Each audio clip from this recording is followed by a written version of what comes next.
रद्द झालेलं राजकीय आरक्षण याच्यावरून बरेचसे काही आंदोलन सुरू आहेत, आरोप प्रत्यारोप सुरू आहेत.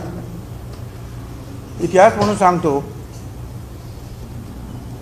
VP सिंग त्यावेळचे प्रधानमंत्री यांनी मंडल आयोग अवॉर्ड स्वीकारल्यानंतर आणि ओबीसींना आरक्षण द्यायचं ठरल्यानंतर भारत सरकारतर्फे त्याच्यानंतर काही दिवसांनी मी शिवसेनेतून काँग्रेसमध्ये आलो आणि मग काँग्रेसमध्ये पवारसाहेब मुख्यमंत्री असताना 94 साली जालन्याला समता परिषदेची एक मोठी रॅली झाली. त्याच्यामध्ये विलासराव देशमुखांपासून सगळे पवारसाहेब वगैरे सगळे हजर होते आणि एकच मागणी झाली की मंडल आयोग महाराष्ट्रामध्ये ताबडतोब लागू करा.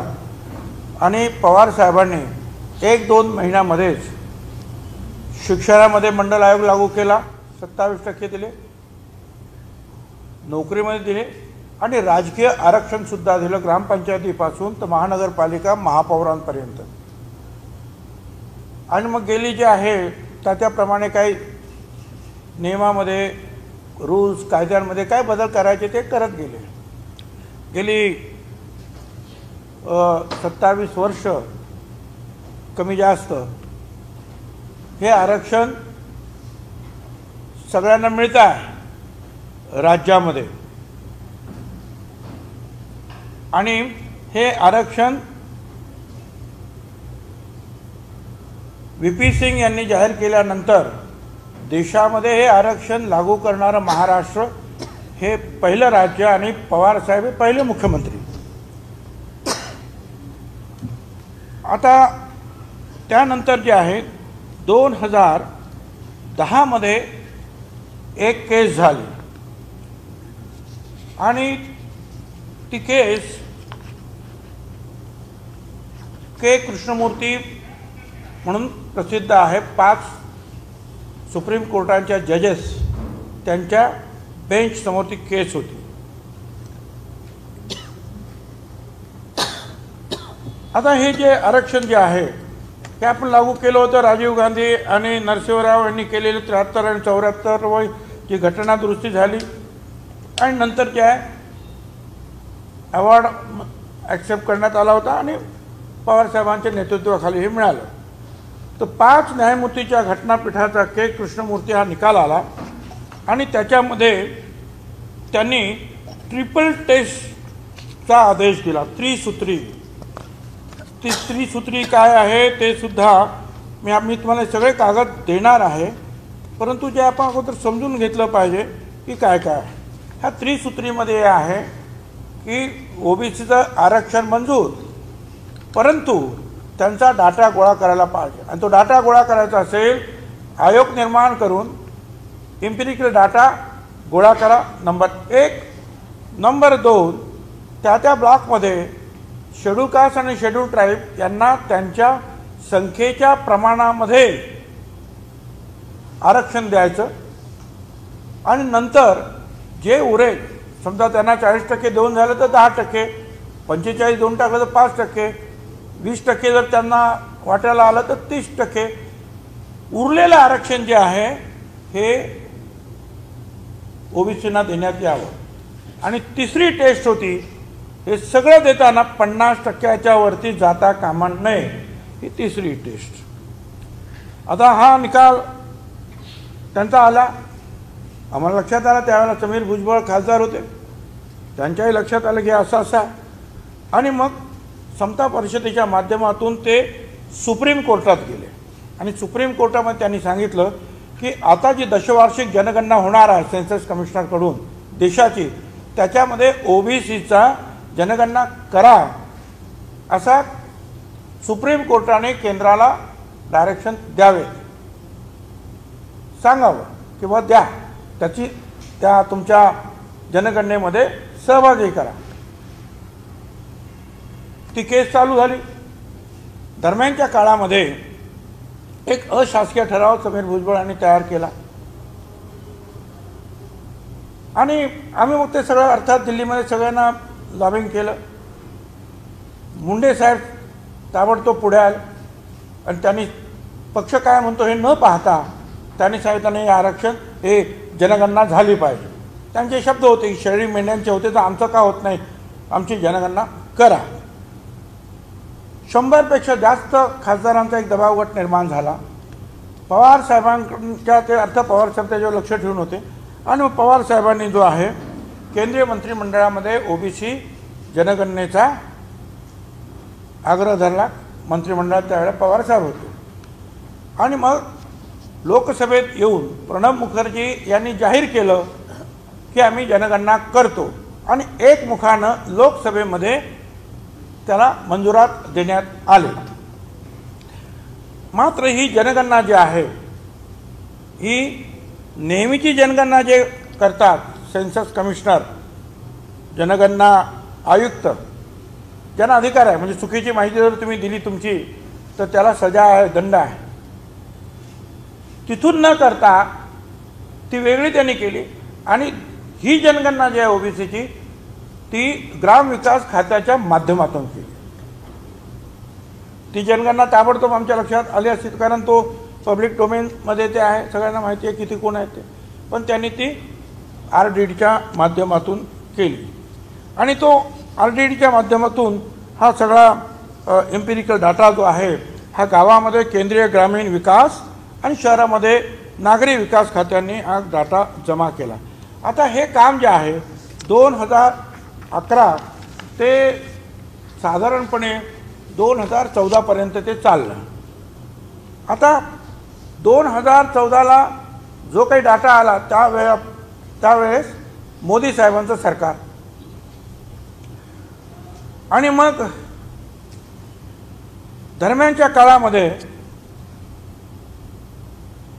2017मध्ये कोर्टामध्ये गेलं कोणी आणि ही जी काय ओबीसीचं आरक्षण जे आहे हे 50%च्या वरती होता कामाने काही ठिकाणी ते होतं 4-5 जिल्ह्यांमध्ये. आणि त्याचबरोबर ट्रिपल टेस्टने ते आहे दिलं गेलं नाही म्हणून काही गोष्टी मांडण्यात आल्या. 2 वर्षानंतर केस फडणवीस साहेबांच्या काळात 17 साली दाखल करण्यात आली. 2019मध्ये हे त्यांनी ताबडतोब घाईघाईने जे आहे ठरवलं की आपल्याला काहीतरी करायला पाहिजे आणि नंतर त्यांनी जे एक अध्यादेश काढला. त्या अध्यादेशाला खरं म्हणजे फार थातूरमातूर अध्यादेश, कारण त्याच्यामध्ये जी मगाशी मी ट्रिपल टेस्ट सांगितली ती झाल्याशिवाय तो अध्यादेशाचा काहीच उपयोग होणार नव्हता. हा अध्यादेश पण मी जोडलेला आहे ज्याच्यामध्ये म्हटलेलं आहे की ओबीसीच्या संख्येच्या प्रमाणात देऊ. या अध्यादेशाची कॉपी तुमच्याकडे येईल, देतो. आता जनगणना त्यांच्याकडे नाही, संख्याच नाही, मग करणार काय? आणि मग हा 31 जुलैला आदेश काढला आणि त्यानंतर ताबडतोब खरं म्हणजे अध्यादेश काढल्यानंतर 4 महिने फडणवीस साहेबांचं सरकार होतं. विशेष अधिवेशन बोलून कायद्यात रूपांतर करता आलं असतं. 5 वर्षात फडणवीसांनी 15 अधिवेशनं घेतली. 31 जुलैला 19ला अध्यादेश काढण्याऐवजी 1 दिवसाचं विशेष अधिवेशन बोलवून ओबीसी आरक्षणाचा कायदा करता आला असता, ते काही केलं नाही. परंतु हे जरी केलं असतं तरी तो कायदा टिकत नाही, कारण त्याच्यामध्ये ट्रिपल टेस्टचा जो आहे भाग लक्षात घेतलेला नाही. के कृष्णमूर्तीच्या निकाल 5 न्यायाधीशांचा तो जो त्याप्रमाणे हे काही झालं नाही. आणि मग ताबडतोब कधी अध्यादेश म्हणतोय की लोकसंख्याच्या आधारे ओबीसीचं आरक्षण देणार आणि सरकार लोकसंख्या म्हणजे एम्पिरिकल डाटा सरकारकडे नाही म्हणून त्यांनी केंद्राकडे मागितलं आणि केंद्राने मिळालं नाही आणि स्वतःही 5 वर्षात तो जमा केला नाही आणि शेवटी जे आहे हा दुर्दैवी निकाल आला. मी तुम्हाला जे देणार आहे त्याच्यामध्ये हा अध्यादेश जोडलेला आहे. शेवटच्या सेकंड लास्ट पॅरेग्राफमध्ये तुम्हाला दिसेल की त्याच्यामध्ये संख्येच्या प्रमाणात देऊ म्हणून सांगितलं. हे त्यांनी, आणि ट्रिपल टेस्ट म्हणजे काय हे सुद्धा आम्ही तुम्हाला सांगितलेलं आहे. 31 जुलैला हा अध्यादेश झाल्याबरोबर 1 ऑगस्टला दुसऱ्या दिवशी फडणवीस साहेबांनी जे आहे पत्र लिहिले नीती आयोगाला की आम्हाला हे सगळं जे आहे ताबडतोब पाहिजे आहे. Therefore I request you to kindly direct the concern officials to share the whole unit level data of Maharashtra containing only geographical caste category caste name असं जे आहे त्यांनी म्हटलं, म्हणजे डाटा हा आमच्याकडे द्या असं त्यांनी दुसऱ्या दिवशी ताबडतोब नीती आयोगाचे राजीव कुमार व्हाईस चेअरमन यांना लिहिलं. ताबडतोब नंतर 24 सप्टेंबरला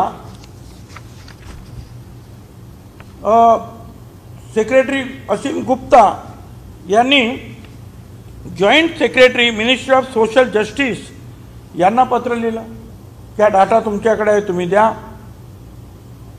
कारण रजिस्ट्रार जनरल जो आहे सेन्सस कमिशनचे रजिस्ट्रार जनरल त्यांनासुद्धा त्यांनी लिहिलं की हा डाटा तुम्ही आम्हाला द्या. पण रजिस्ट्रार जनरलने सांगितलं की हा डाटा जो आहे त्याने असं म्हटलं की द SECC म्हणजे social economic census caste census data excluding the religion and caste data has been finalised and published by MORD and MOHUPA in 2016. The raw caste data has been handed over by this office to the Minister of Social Justice and Empowerment, who is the nodal ministry for this work. The MOS J&E has informed an expert group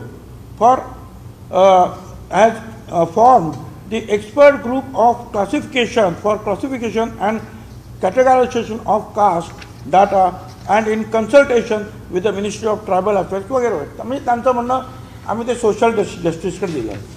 social ह्या सेक्रेटरीनी Vivek Joshi registrar of जनरलला परत लिहिलं की आम्हाला हा data द्या.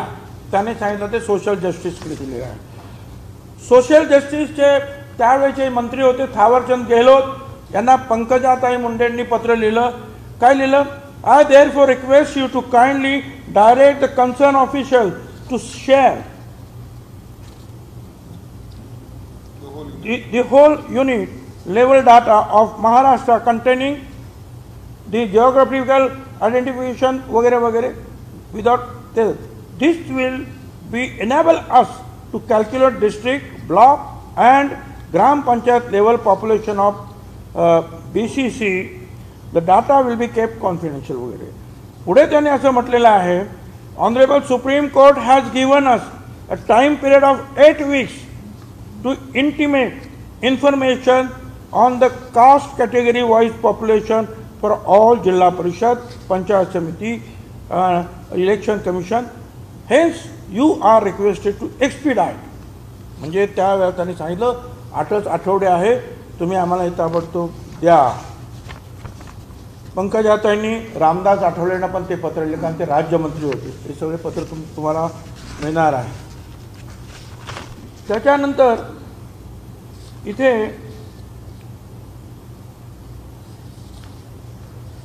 Ministry of social justice and empowerment म्हणजे थावरचंद गेहलोत आणि आठवले साहेबांचं department. I am directed to refer to your email dated so and so on the above mention subject and to say that the department is not the nodal agency of the central government for publishing the social economic caste survey. The data is not available with the department. Therefore, you are requested to contact the Registrar General of India directly for getting the desired information. म्हणजे हे म्हणतात registrar जनरलकडे जा. Registrar general म्हणतात social justice डिपार्टमेंटकडे जा. हे असं सगळं चाललेलं आहे. परत त्याच्यापुढे पत्र आहे under secretary government of India ministry of social justice. त्यांनी तेच म्हणाले की in view of the letter of RJ म्हणजे रजिस्ट्रार जनरल. म्हणजे रजिस्ट्रार जनरलने म्हटलं होतं ना की ते नोडल एजन्सी आहेत, ते म्हणतात in view of the above letter of RGI म्हणजे registrar general of India, this department is not in a position to provide the raw data. देऊ शकतच नाही म्हणून सांगितलं. आता प्रश्न असा आहे की हे सगळं फडणवीस साहेब आणि तुम्ही सगळ्यांनी त्यावेळेला पंकजाताईपासून सगळ्यांनी, एक तर पंकजाताई मुंडे, आता याच्यामध्ये मला तुम्ही सांगा, एक तर 5 वर्ष काही केलं नाही, 17मध्ये केस झाले, 2-3 वर्ष तुमच्या ताब्यात होतं, तुमचा ओबीसीचा आयोग होता, कोविड त्यावेळेला नव्हता, ताबडतोब तुम्हाला करता आलं असतं, पण तुम्ही ते केलं नाही. तुम्ही एकदम 1 जुलै 19 पर्यंत थांबला आणि त्यानंतर जो आहे भारत सरकारकडे डाटा मागायला सुरुवात केली. हे खरं आहे की नंतर मग आमचं सरकार आलं, पण आमचं सरकार आलं आणि कोविड आला.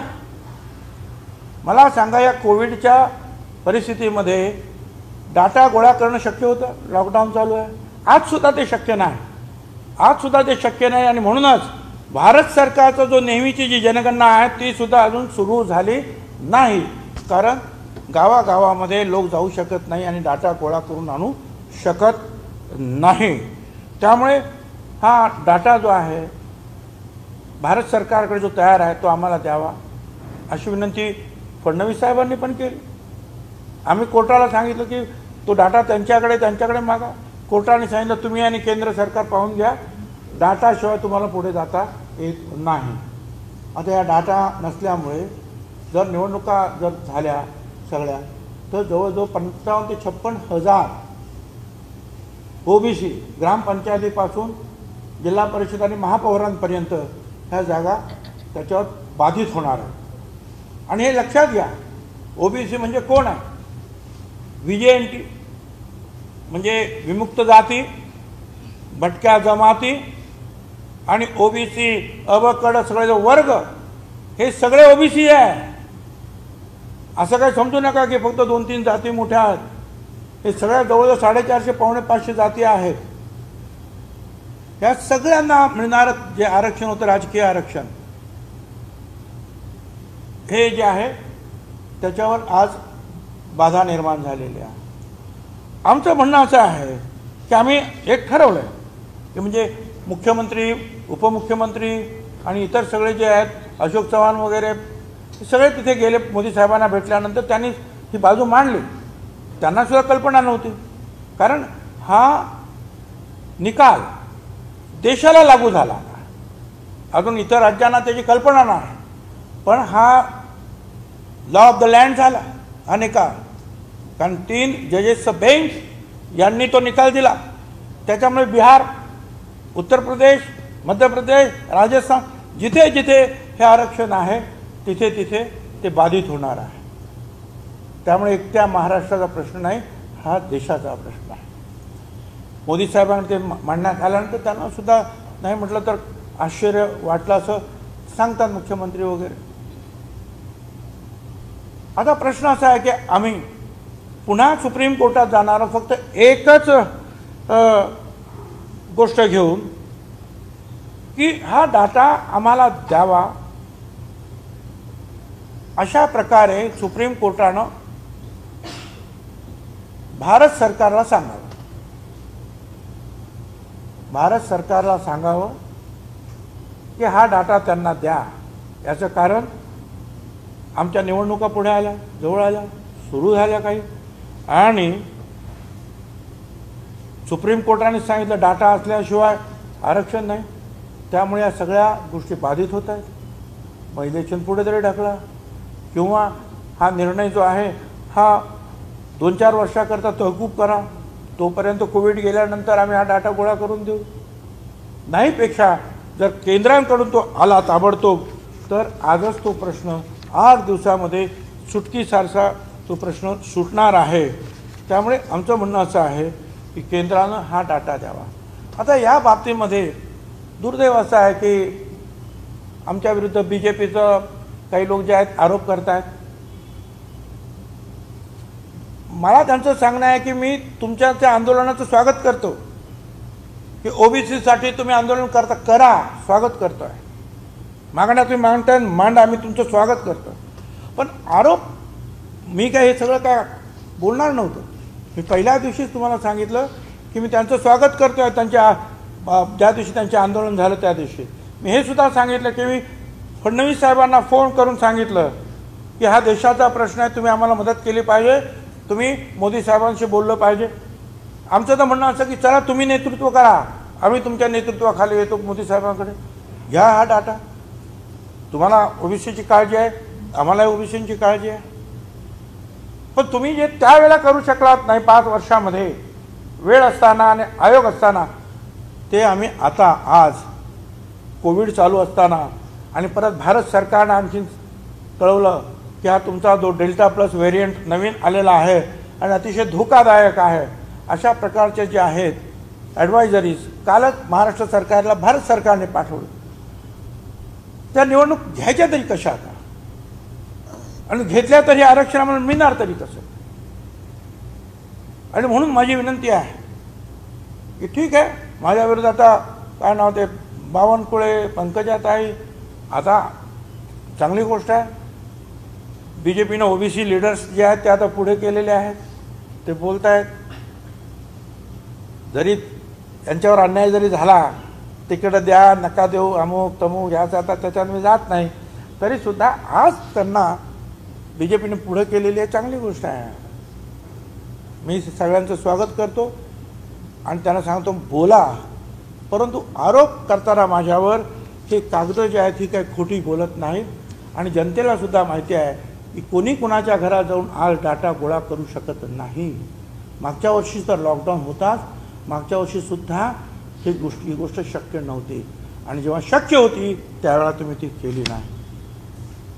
आता प्रश्न तुम्ही नक्की विचारा, मग आता या निवडणुका लागल्या त्याचं काय. आता निवडणुकीमध्ये लागल्या त्याच्याबद्दल काल मंत्रिमंडळामध्ये चर्चा झाली किंवा आरोग्य खात्याने आमच्यासमोर प्रेझेंटेशन दिलं. डेल्टा प्लस व्हेरियंट जो आहे तो महाराष्ट्रात सुरू झाला जोरात, त्याच्यापासून काळजी घ्या. परत जी संख्या रुग्णांची कमी होती ती आता परत थांबलेली आहे. नाशिकमध्ये आजच मी मीटिंग घेतली VCवर, ते म्हणाले थांबली असं नाही, परत 100-200ने वाढायला लागली. आता या अशा परिस्थितीमध्ये सगळ्या मंत्रिमंडळ किंवा निवडणूक होणार कशा आहेत. बंगालमध्ये निवडणूक झाली, तिथे करोना वाढला. परत सुप्रीम कोर्टासहित सगळ्यांनी अनेक लोकांनी त्याच्यावर बोट ठेवलं. आणि आता ह्या निवडणुका कशा घ्यायच्या. त्यावेळेला जे आहे कुंटे साहेब म्हणाले की बा आम्हाला काय विचारण्यात आलं नाही, आणि ही निवडणूक घेणार कशी काय, कोण घेणार.